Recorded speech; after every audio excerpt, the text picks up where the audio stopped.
Here we are. We are live. We're Hello, live. everybody. Welcome to, I say, the next episode. I think it's episode near 100. I should probably go and check that. You might be in episode 100, Ben. I'm not even sure. We're pretty close to 100, maybe even more. So yeah, welcome, Thank Ben. you. How are you? Yeah, I'm amazing. Thank you. I just, like I said, just come off men's camp, Mhm. so always feel relaxed and peaceful after that. Happy, energized, all of those kind of good feelings from a really great experience, right? Mm, Probably thinking about how do I make the next one just as good and get more people there. for sure. Always, Love it. always improving. Yeah, that's the plan, right? If you are here already, thank you for joining us and for listening. I tried to make this an open conversation, right? So if you feel like you have any questions, please get involved, ask Ben, and ask away. If you're here already, please say hi. Tell us who you are, where you're from. Just get some engagement going already. And in 20 seconds, we'll kind of get into it. It'd be nice to see if you're there already and where you're listening from. But yeah, this is going to be a really great conversation. 10 seconds, and then that's the 90-second mark, and then we can get going. But yeah. Ben, where are you based again? I am Chichester, near Chichester. Okay. Have you got rain today? Have you got a bit of sunshine? It rained heavily last night, but it's just very windy at the moment. Yeah, I think we had a little bit of that yesterday. I think we're still getting a bit of rain today, but yeah, we'll see what it's like. Okay, let's get going. Ben, it's a pleasure to have you here, mate. Thank you for your time. You've got a nice, a really, I guess, mix of experience, right? Like you've done the army, the military bit, got all of that knowledge there, and now taking that into coaching, working with men. And so I'm really interested in and looking forward to hearing your experience, your knowledge, how you perceive and see things, learning a little bit more about how you help people, and all of those great things that people can learn from today. And I always say this, right? I think there's two environments that showcase elite performance. One for me is sports, and if you look at sport from an individual and team aspect, they are the highest, the most elite environments. Another one is the military, and so I think you've got some of those experiences that you'll be able to share here and help us understand how to create some of those things from either a performance or kind of well-being or mental health standpoint. So I'm excited. Yeah. Yeah, sorry. I was just thinking how the reality of the military is not that elite. Yeah, I guess it's some of the processes in it I see, which could be really good. Yeah, I guess some of the, when it's done well, probably, but maybe the everyday might need a bit of work. yeah. But When maybe you're in that's it, Mate, look, before we get started, what would be really good is for people just to hear a little bit more about you, right? Your story, where you are, what you've done, and kind of where you are now and what you're doing now, just to help people understand you. Yeah. So, yeah. Okay. So I was a military intelligence analyst in British Army for 8 years, and as part of that experience, I deployed to Afghanistan twice, deployed to Iraq twice, worked with the Gurkhas, worked with special forces, and as part of one of those deployments, I interviewed a suicide bomber, which is part of how I started to consider and understand the mind and how that works. And I didn't really, I didn't really think about it too much at the time. It wasn't until quite a few years later where I really reflected on that. But after I left the military, I was very interested in health and well-being and personal performance.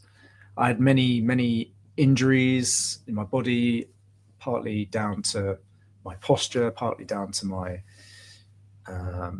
job of being an analyst is actually mostly sat at a desk and then trying to do military style training and keep fit. It's actually just basically an office job. So those two things didn't gel, and I ended up with a lot of injuries. I wasn't particularly confident either. And anyway, I sort of stumbled into the personal development world, and with the desire to obviously to improve myself. And since that point, I estimate that I've probably spent well over 100K on personal development, and I've realized there is a dark side to the personal development industry, whereby there's the use of a lot of shame to get you to keep kind of buying stuff, and kind of a lack of actually empowering individuals. And then, so anyway, after the military, I built a gym, became a personal trainer, and built a gym, which went really well. And then it didn't go too well. And again, I was kind of just went through a pretty dark time, closing that chapter down and really pivoting and moving myself into working more with one-to-one with CEOs, with high-performing individuals, and now more so with men, but still have a few female clients, but mostly with men. And the camps are exclusively for men, and there's a reason for that, and that is because men do need a slightly different approach than what's perhaps offered in the kind of mainstream. Yeah. Before I get into some of the deeper stuff, you said, and maybe this is pretty deep to start with, but you said the dark side of the development world. I'd love for you just to dive into that for me and just explain why you think that, and maybe where the areas of that you see that. So my first experience of sort of personal development, other than books and podcasts and things like that, was a massive seminar. And it was like, run to the back of the room. We've all been there, run to the back of the room if you're ready to sign up for this course. And I was excited. And even, to be honest, I was sort of aware of what was going on, but I had a friend who actually was like, yeah, this guy's really good. And so I was like, right, well, it was a pretty amazing presentation. So went to the back of the room. It was like $2,500. Didn't have $2,500, put it on a credit card. That was my decision, but turned out to not be a very good delivery of the program. Ended up losing quite a bit of money. Turned out my friend had never even put any of his own money into the thing. He was just like, and it occurred to me like later that it was brainwashing. It was incredible brainwashing. It's incredible marketing and sales techniques that have we've become extremely good at that front end sales and marketing. And I was on that train with the gym. Most of my job was just sales and marketing. I had lost kind of the delivery of that. It was just pure, because you were like, you had so many overheads. You had to put money into marketing. You had to get the return on it. And so easy to move away from what you truly believe and what you truly are passionate, strong about. And I would say, I'd say like 80% of the personal development industry is probably, a bit like that. It's really, business is like that, right? You have to learn. You have to, when you go into business, you go, "Oh, I just want to do all this doing," but then there's this massive part where you have to sell it. Yeah. And hopefully, then you buy into things which are good. But how do you find out what is good? And when you think about the stuff you've done, what's been the most beneficial stuff you've done when it comes to development? Yeah, I mean, it's all as my coach pointed out. So I did end up with a phenomenal coach, and he was the first real coach that I ever had, and that was about 2 years ago.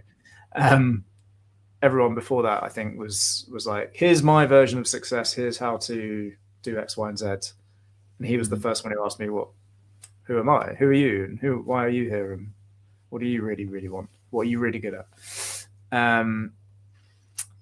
What was the question?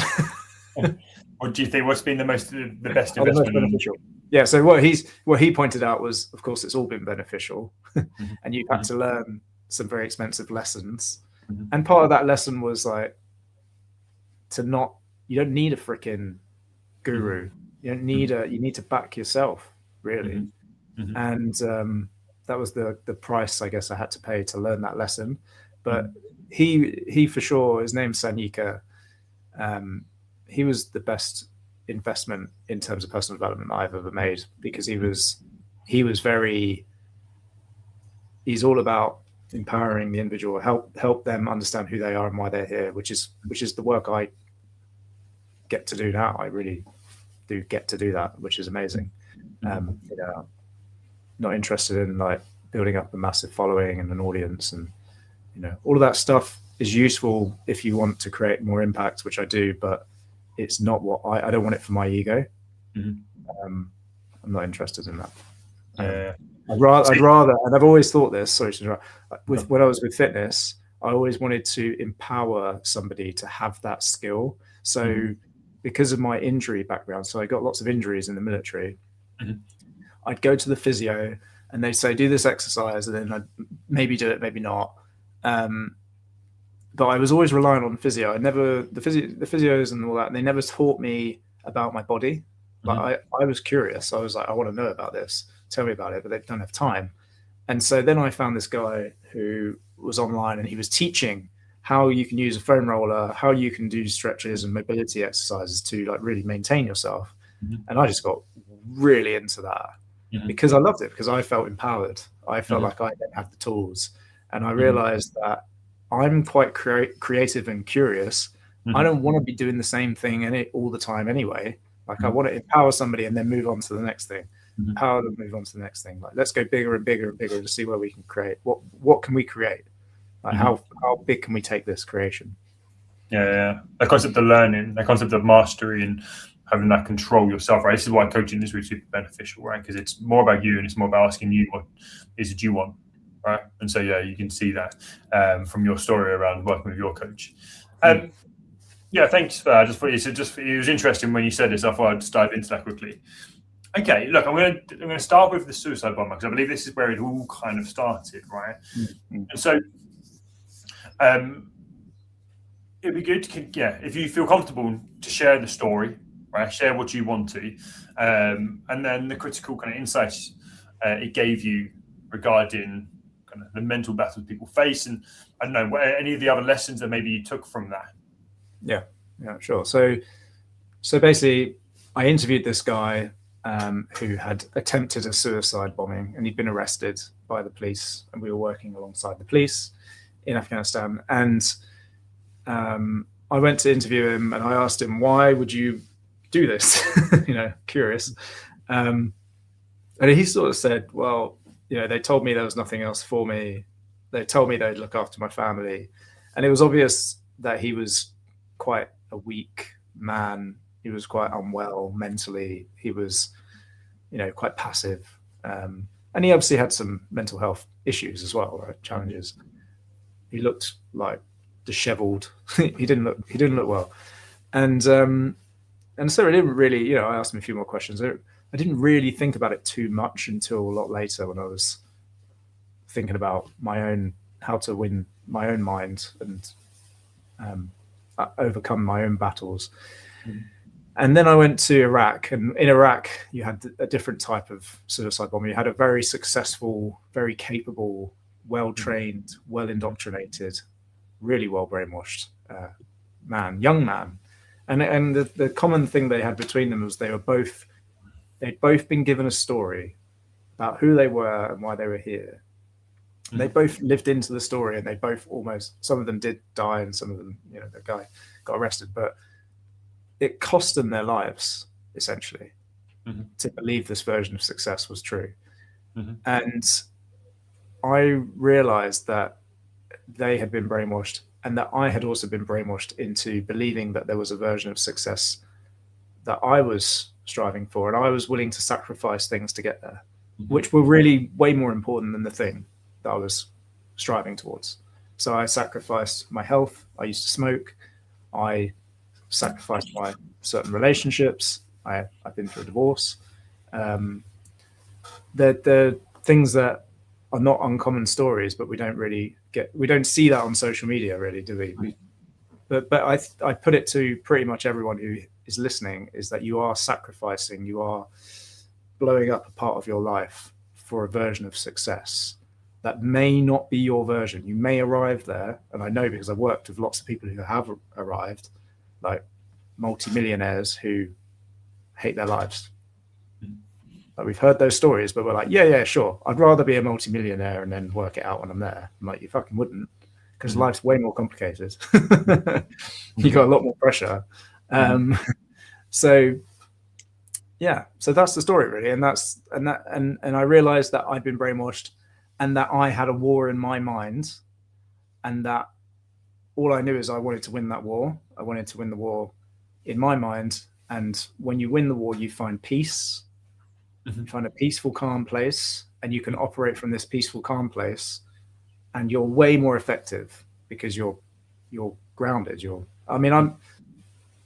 amount of people that have said to me in the last 2 years that you seem really grounded, you seem really calm. I'm like, I've never heard that in my whole life, apart from in the last couple of years. So, what you say win the war? Can you explain what the war is? There's a couple of bits which I've kind of jotted down here, but that really stands out to me. What is the war as you perceive it? Okay, so the war is the war is like the outcome of being at war in your mind is procrastination, it's rumination, it's frustration, it's anger, it's sadness. I'm not saying that as a human being I now don't experience any of it, but it's the constant. I'll say a couple of years ago, 80% of my life was like dread, anxiety, shame, just like frustrated. Whereas now that's like 20%. And now I'm like 80%. I'm peaceful. I'm more peaceful. I'm experiencing love and joy a lot more. And most men are really locked out of love and joy. We don't experience it too much. And we've sort of been, that's the conditioning, that's the brainwashing. So the war is often,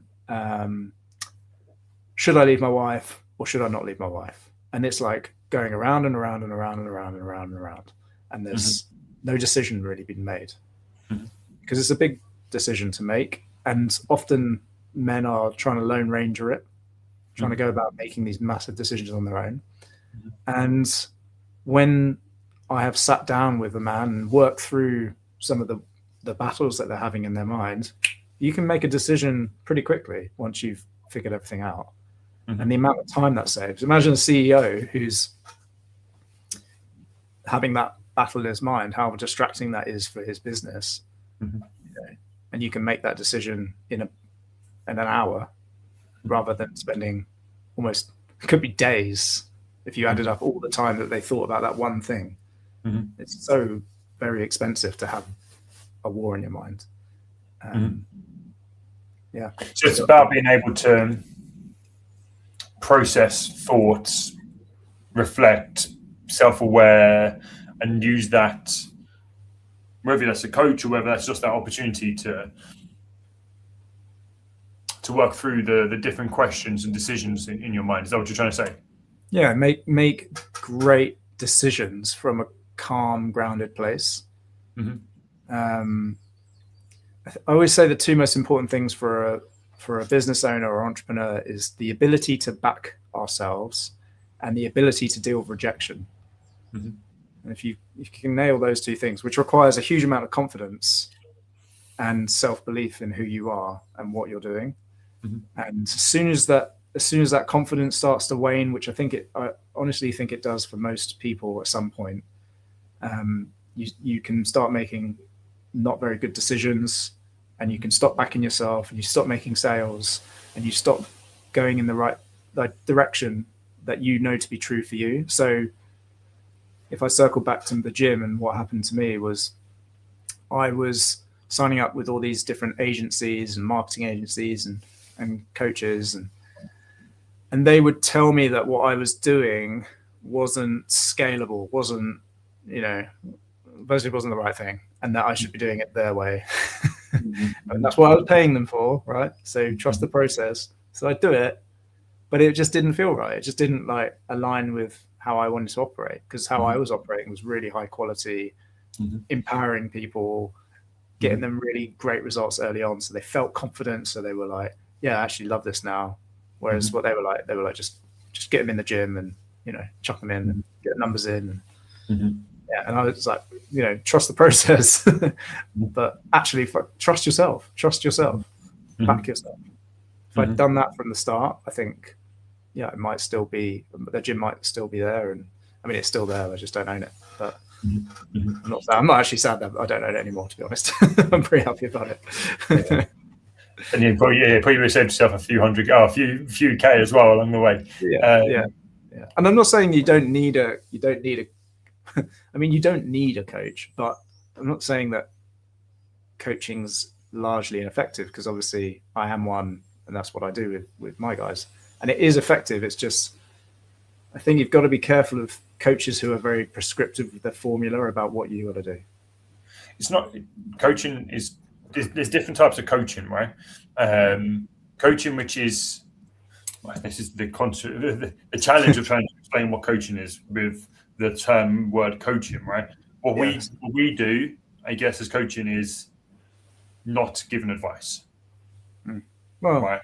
Allowing someone to figure out what it is that they need for themselves, and then you partner with them to find the answers, right? Compared to some coaching, like coaching, fitness coaching, training, which would be called as a coach still, is around advice. It's around tell do. It's around instruction. Yeah, all that kind of stuff, right? And so the two different modalities, unfortunately, the coaching title is where they fall under. Yes. Which is really frustrating for people like us who potentially try to allow them to find the answers, right? Yeah. Well, I've started to say that I'm also an initiator, which may be even more confusing. But initiation is what I've landed on as the thing that I think most men really need.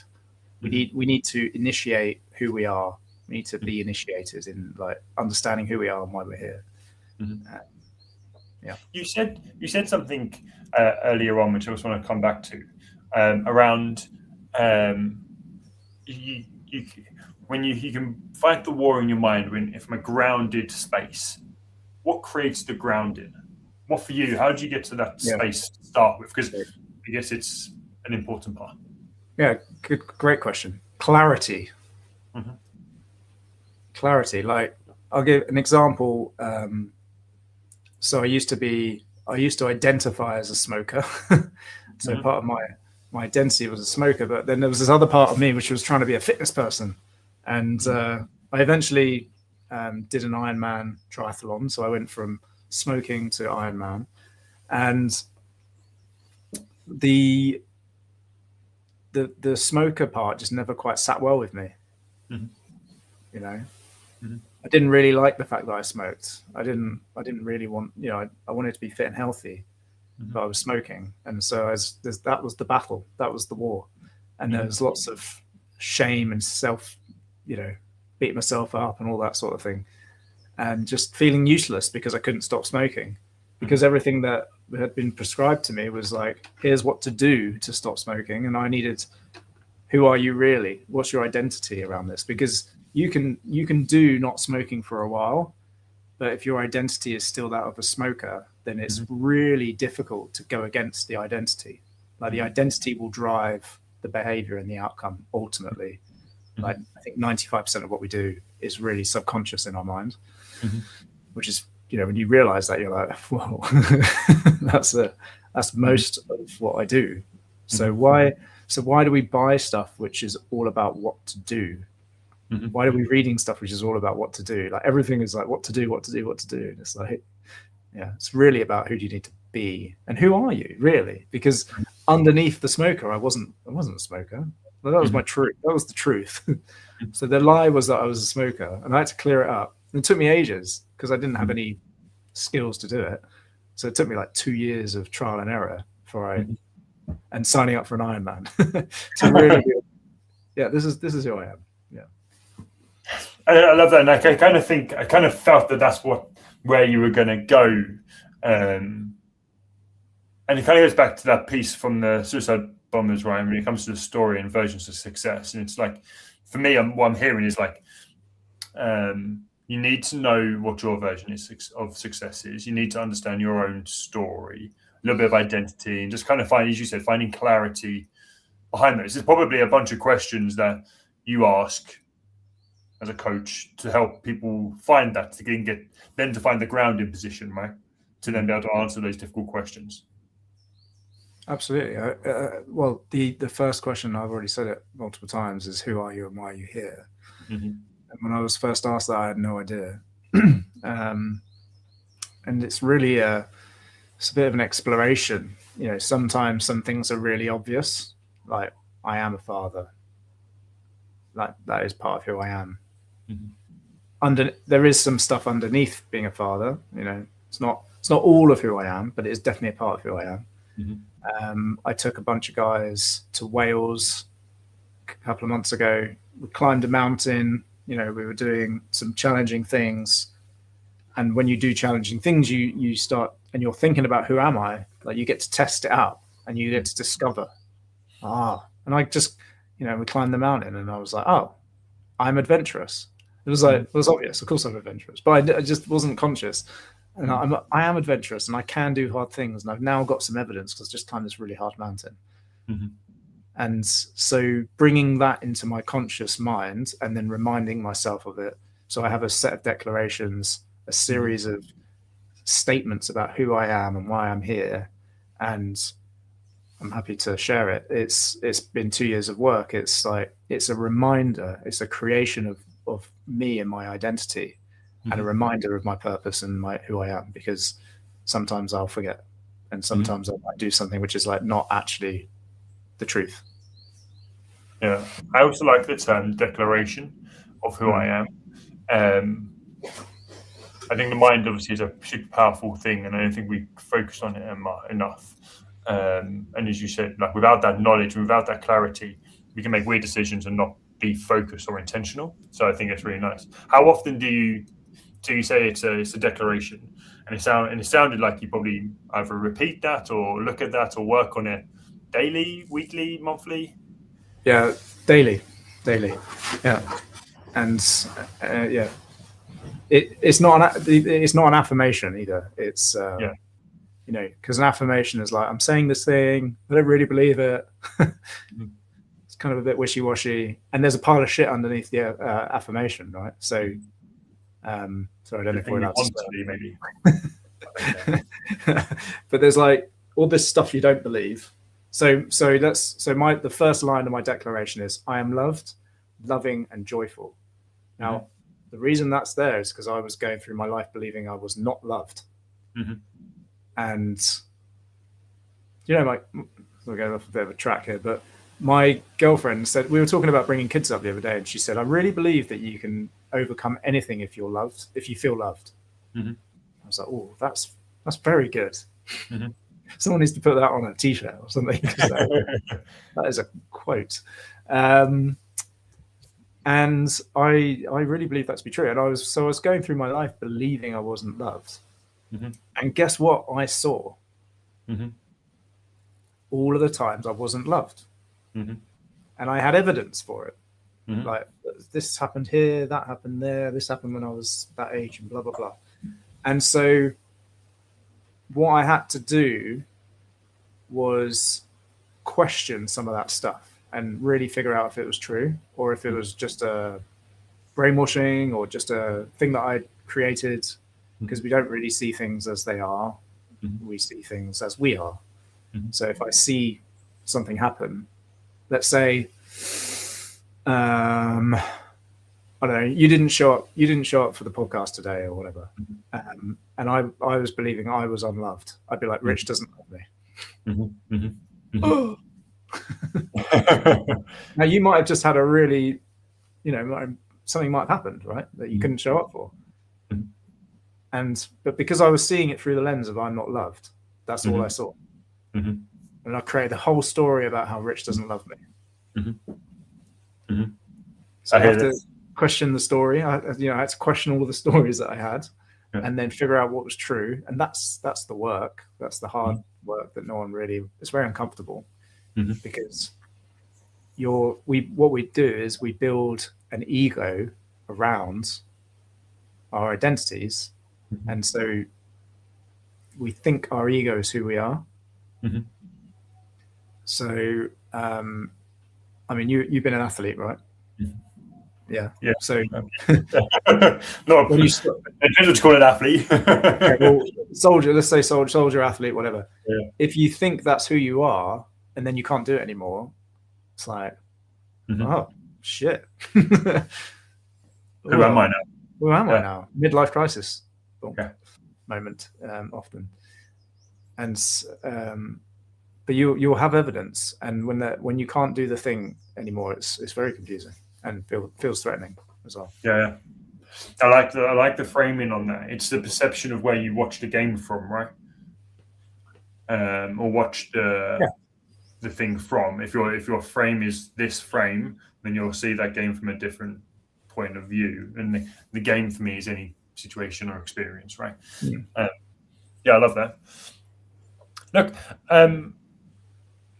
I want to ask this question. I was going to ask this question around kind of working with men, but I'm going to flip it and ask you this one to start with. I know you've got a framework that you use to help people, right? So obviously you coach, and then some of those key questions around grounding and clarity are part of that. But you've also built a framework similar to like myself, and I know they are connections, but you've called yours the Super Six. So I'd love for you just to share that Super Six with me, and share kind of why you created it, why you think it's important, and then I can ask you more questions. Yeah, cool. Well, the frame that's one of many frameworks that I use. I mean, I like to use different frameworks. Mainly, I'll talk about Super Six in a minute, but one of the frameworks I use is the King, Warrior, Magician, Lover, and it's not my framework. It's a framework for men to understand where they are mature and where they're in something called a shadow. And the reason I really love that is because when men see it, they realize they're not broken. So going back to the suicide bomber, you had one suicide bomber which was quite weak and passive. You had another one which was a bit tyranty. But those are the shadows of something called the king. So the inner king, which is in each man, has those two poles. But there's also a mature version where, I mean, he probably wouldn't be a suicide bomber, but he'd be the self-led man. He'd be like grounded in who he is. He knows who he is, and he's generative, and he's fair, and he's loving, and he's all of like the mature things. These are like boy traits often. So I find that's a very useful thing, because a lot of men are walking around thinking they're broken, and we're not really. And what's that framework called? So you said to call it, on the event title is called Kingmaker, but you used a couple other words there as well. Kingmaker, yeah. So the book is the framework is King, Warrior, Magician, Lover. So I just use the King for simplicity, but it goes deeper into like the Warrior. The Warrior is the part of men and women that gets shit done, basically. And the shadow of that is self-sacrificing and burnout, or procrastination, not doing anything. Then you have the Magician.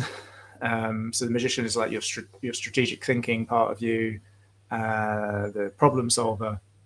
The shadows of the Magician are manipulation. I think, again, we kind of touched on how that shows up a lot in the personal development world. And the detached thinker, which is like you're overthinking loads of stuff. Again, it's kind of more procrastination and the weaker side of it. So you have like one where it's overactive and one where it's weak. And then the lover is probably one of the most suppressed, or in shadow for probably most men in the UK, which is the addicted lover on one side, where you're super passionate, you get really into stuff, including women, including addictions. You get really, really into stuff. And then the shadow of that is like nothing, just numbness, just like totally absent, withdrawn, no love at all. And it's very passive and just kind of like not engaging. So this is it's very useful for men to see that. Yeah, and see it played out, right? In these different frames. And what so, because I'm just going to put it in, so I'm going to read about it a little bit more later on. What's the framework called? That's the King, the Warrior, and the Magician, and the Lover. King, Warrior. Here we go. Warrior. You don't see this on many podcasts. People doing research. Warrior.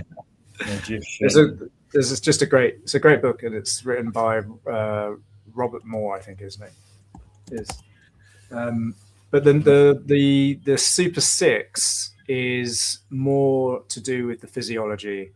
So more to do with, like, you know, a lot of people just haven't got the physiology in place to be able to handle the weight of their leadership. So I'm mainly working with leaders. You need, you know, obviously good sleep helps, obviously good training helps, obviously all of these kind of basic things. So I sort of summed it up, like what is well-being? Well, there's 6 things. There's how we move, how we nourish, how we think, how we connect, how we recover, and then how we protect ourselves in the first place. And so, you know, protect ourselves from stress from ever occurring. And so when, again, like, surprise, surprise, when all of these things are notched up a bit, people feel amazing. But the problem is that if you have an identity in the way of doing some of the stuff, so most people know what to do. It's not, I've just sort of like picked out the big levers and then done a bit of research on that. So I had that Super 6 for ages, but then what emerged from that is like, how come this person can do it and then this person can't? Well, this person believes that they're that kind of person that will, like, is a fitness person, and then this person believes they're just not a fitness person. They believe they're a wine person, and that's the identity that's just blocking them being a freaking fit and healthy, basically. So or they believe that they can get by on no sleep, or they just believe they're a bad sleeper, or yeah, it's crazy. Yeah, as you said, like the human performance piece, like if everybody knows this, right? So if everybody knows it, why is everybody not fit and healthy? So there's obviously a barrier to entry, or barrier to execution is probably a better term. Yeah, and identity is one, right? Probably the discipline is probably another one, but that might come back to your identity piece. It can come back. Yeah, it can come back to identity. So if you're just not a really very disciplined person, that's an identity. And then you've got to be like, is that true? Is that really true? I also think it comes back to this beginning piece, right? The version of success for you, or what you want life to look like, right? Because if you then go, well, actually, I want to enjoy the fruits of life, then that might get in the way of you having to be disciplined in certain areas. If you want to enjoy food, because that's what you see as a fruit of life, then these two compounding or conflicting things. I want to go out and socialize and drink and smoke and do all of those other things, make the most of the time I have on every day. Then, well, you won't sleep as much, and maybe you aren't going to be fit healthy. So how do you then have these two things fighting each other? So that clarity. I've never met somebody. I've met people who say that, but then who still have a lot of stress, still don't have like a very peaceful life. Like I've never met somebody who's, I would say, enlightened, like they're really awake, they're really conscious, because ultimately this is about raising the consciousness of the individual. You know, I've never met anyone who's like peaceful, conscious, enlightened, who's like boozing, sleeping late, living their best life. Like that's bullshit. I'm sorry, but that is bullshit. You are so conditioned that and so scared of like confronting that belief that you have, that you're allowing it to like destroy your life. I don't buy it. I really don't. I can hear that as well, right? Because I think if you are feeling awake, you would answer, or you would question, well, is this actually serving me? How is it serving me? Yeah, it's not really. I always say this a lot. Like, it's not good or bad. It's just useful or not useful. That's all. Like, take the emotion out of this. Is drinking useful? Maybe it is for like. Maybe it helps you connect and like socialize and puts you into an environment where you can do that. Yeah, so I'm not saying like teetotal, don't drink at all if that's something that works for you, but I doubt it's that useful to get absolutely battered every week. A couple of times a week, yeah. Or in my case, it was like more times a week than I was sober. The army performance thing I spoke about earlier. The army performance thing was like, if you can't show up and do your job drunk, then you aren't very good at your job. And I was like, I'll roll into that. Yeah, I'll performance indicators. We spoke about this earlier. Look, I want to go into. So I just wanted to bring awareness to those 6 pillars, right? Because I think they're important to bring to the forefront of physical behaviors when it comes to what's important, right? About human performance and well-being, alongside then the mental side of this. You obviously work with men, and you stated to this that the way that we support men is kind of broken. Be interesting just to get into that to finish on. Yeah. So this is a little bit of perhaps an unpopular opinion, but I think it's reflected in the stats. So I can't remember all of them off the top of my head, but I know that 36% of men who have taken their own life have seen a therapist or mental health professional or like doctor or someone within, I think, the last 2 weeks before they die. And they were deemed like low risk or medium risk. There's a bit of a history. So I started looking into this and I was like, because I was curious. So is therapy really not good for men? Now, some therapists are trained in how to communicate with men. So that as a blanket statement cannot be true. There's a bit of nuance to it. But I think men don't really know how they feel. Like, I didn't really know how I felt a lot of the time. And sometimes perhaps I don't still, but I'm much more trained. I'm much more trained in it now. So it's not impossible for you to learn how you feel. But if you don't know how you feel and then someone asks you how you feel, you just be like, I guess I'm okay. I feel okay. I'm fine. That's not that big a deal. Our conditioning is like, suck it up and get on with it. So you do suck it up and you get on with it. Now, and that becomes behavior, right? It becomes a trait. Like I really resonate with that because it's not something you think about. You just do it. Yeah. Sorry, you don't think about it. Well, it can become an identity as well.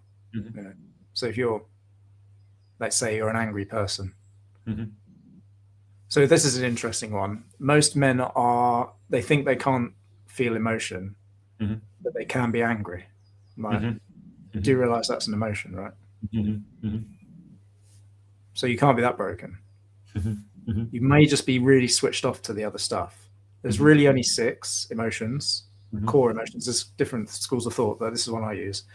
There's love, there's joy, there's sadness, there's fear, there's anger, and there's surprise. And we use a load of different words to describe all of these emotions. There is some nuance in that, because when you get to rage, like, you're not angry anymore. Your brain's like, your chemistry is completely you're doing crazy shit that doesn't make sense anymore because your brain, part of your brain's gone. So what's my story with this and what worked for me was I was going through quite a horrible time at the gym, and there was my story was there was a betrayal going on and blah blah blah, and I was trying to sell it and it looked like it wasn't going to sell, and my coach asked me, right, how do you feel about this? And every time we did a coaching session, he'd ask me, what's your current state of being? And I was like, I don't really understand what you mean by this, And he brought out a feelings, a chart, a circle with a load of words on it. And in the middle of that chart was those 6 emotions I described. And I said, maybe I'm feeling a little bit anxious. Like, I didn't really know. I was like, maybe a bit anxious. And you can tune into your body and you can kind of start to understand there are things going on in your body, like sensations. There are sensations like, oh, I've got tightening in my stomach. That was mine. And so he said, so there's anxiety, the word you've used, anxiety. The core emotion is fear. You're feeling fear. I don't feel fear.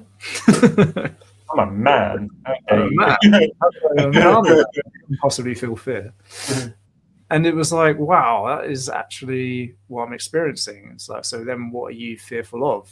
And then you can kind of think, well, I'm fearful of that happening. That's why I'm feeling anxious. And so then you can, once you know the story of what of why you've got this sensation, then you can question it and you can ask if it's true and all the rest of it. but yeah, and then it's like, well, how do I start experiencing and opening myself up to love and joy? Because really what we're all after is love and joy. Mm-hmm. Those are why do we want loads of money? So we can be joyful, so we can have fun, mm-hmm. so we can that's really, but you don't need loads of money to do that. Mm-hmm. It's just that we've been conditioned to believe it. Mm-hmm. So yeah, so it's training, and I had to do a lot of training, and that's the initiation. I had to initiate my understanding of my emotional experience of the world, which is the feminine side of me, really. It's more the feminine side of me than the masculine side, and that's a whole nother conversation. But in my mind, love and joy were like women things. Mm-hmm. Men didn't do that, mm-hmm. right? But that wasn't true, because I had a coach here who was like the most phenomenal man, masculine, strong, loving, joyful, like all of the thing. Like he was a complete man. Mm-hmm. It didn't. I was like, whoa, that can't be. Like, what the fuck have I been believing this whole time? mm-hmm. And that was my kind of part of my waking up to it, part of my understanding of it. Mm-hmm. So yeah, we're just untrained. We're untrained. We've been conditioned out of understanding these things. And so then, why does that connect to? So I want to bring it back to that question around like the support for men being broken. So then, can you just share how that awareness and knowledge has helped you? Oh, yeah. Well, because and I'm not speaking for every therapist or every whatever, but if the training is like, how do you feel? Let's talk about how you feel. And men don't know how they feel. Then everyone's just like a bit of a loss as to what to do. Mm-hmm. So that's what happens, right? Yeah. And men like really do stick with it. Like they really do try. I mean, so many men I've worked with have gone to therapy and they've really tried. Mm-hmm. And they're like, yeah, I went there, spoke about what was going on. We also want results. We want outcomes. We want like success. Actions. Yeah. Go and do that. Right. Go and get, maybe this is what I don't. I know you said don't give advice, and I don't. But sometimes we do want some. Yeah. Well, here's an agreement, or this what's worked for me. So maybe go and try this. Mm-hmm. And it's also worked for every single one of my clients. So go and try that. Go and write your wife a love letter. Mm-hmm. Mm-hmm. Right. See what happens. Mm-hmm. Like we want some like direction. Yeah. And I think we also want to be held to a high standard. Most men want to be held to a high standard. We want to be the best version of ourselves, truly. And for me, I mean, I was like, I'll do anything. I will literally do anything to get to where I want to go. Mm-hmm. And that includes opening myself up to love and joy. Mm-hmm. That was way harder than just working into the small hours of the morning. Yeah. I think for me, and obviously I'm not a therapist, I'm also not a expert psychologist on how the men's negative brain works, right? When I think about it for myself, I think we men, I'm talking from a standpoint of one, because I can only think about how my brain works, and I can't exactly know how everybody else's brain works, but I feel like you hit one of the bits that I think people struggle with. We want success, right? I mean, if we feel like we're not getting it, I feel like we're not trying to be successful, and that's the thing maybe which is we're struggling, like having a challenge around. That for me is where I think a lot of people struggle with, whether that's financial success or relationship success or some of those emotional things we have this definition of success, right? And we want to move towards something and be practical towards it. And I think when we begin to lose that, it's when men struggle. But that's how I feel, right? I don't know if that's true for all men. I think you're right. Yeah, I think it's an element of mastery, and we want to know what success looks and move in that direction. I had Chris Hemmings on the podcast a while back, who is he runs Men's Therapy Hub, which is a men's only therapy, and he had some statistics, and obviously a therapist who went through the therapy training all like for 3 or 4 years, however long that takes, and he was like throughout that, it would challenge the coaches and the trainers there that this feels very feminine. And so I think in the therapy, some of the teaching isn't maybe connected to the men. And I think he's done a lot of work with therapists in the way that it's now taught to change some of that and for it to be more relevant for men as well. I think there is this big gap between emotions and a lot of women doing therapy and emotions, and I think men maybe don't have difficulty with that language and their approach. Yeah, I mean, women, and I'm talking most women and most men. Mm-hmm. It's not exclusive because some men are more feminine and some women are more masculine. But most women they know how they feel all of the time. Mm-hmm. Most men live in their head, have no fucking idea what's going on in their body. Most of the feelings are happening in the body. Now, that is useful in a lot of circumstances. Like if you need to ignore how you're feeling to rescue someone out of a burning building, that's very useful, right? Suck it up. I don't know. I heard this on another podcast. I don't know if it's actually true, but I quite like it. Suck it up and get on with it. Apparently came from World War II pilots who threw up in their face mask. So they had to suck it up and get on with it. Like they actually had to do that. And so that's a very useful thing to be able to do. And we do have an emotional experience of the world. And if you constantly ignore it, it leaks out of you in rage, in addiction. Like you're basically in the shadows, like your shadow behavior, the things you aren't proud of. Those are the behaviors that the emotion kind of leaks out of you. You've got to self-soothe. You've got to get it out of you somehow. And if you don't, if you're really freaking good at bottling up, guess what happens then? Disease, aches and pains in your body, like full-on cancer, heart attacks. Name a really calm person who's had a heart attack. Like, no, they're generally like high blood pressure, stressed out about something, worrying about stuff. That's the typical person who probably has a heart attack. So it's interesting how it's linked. I think the whole lot's interesting, and I think there is more work being done for men. But it's interesting the approach you have and some of those lessons that you've learned and are helping support people with. But I think they're all kind of connected, right? Like, I guess my last question, just to round this off, is when we kind of reflect on what we've spoken about, what's the lesson that you want people to take home with, like practical lessons to make people in a workplace to walk away with from this? Practical lessons. Well, things to remember is men are not broken.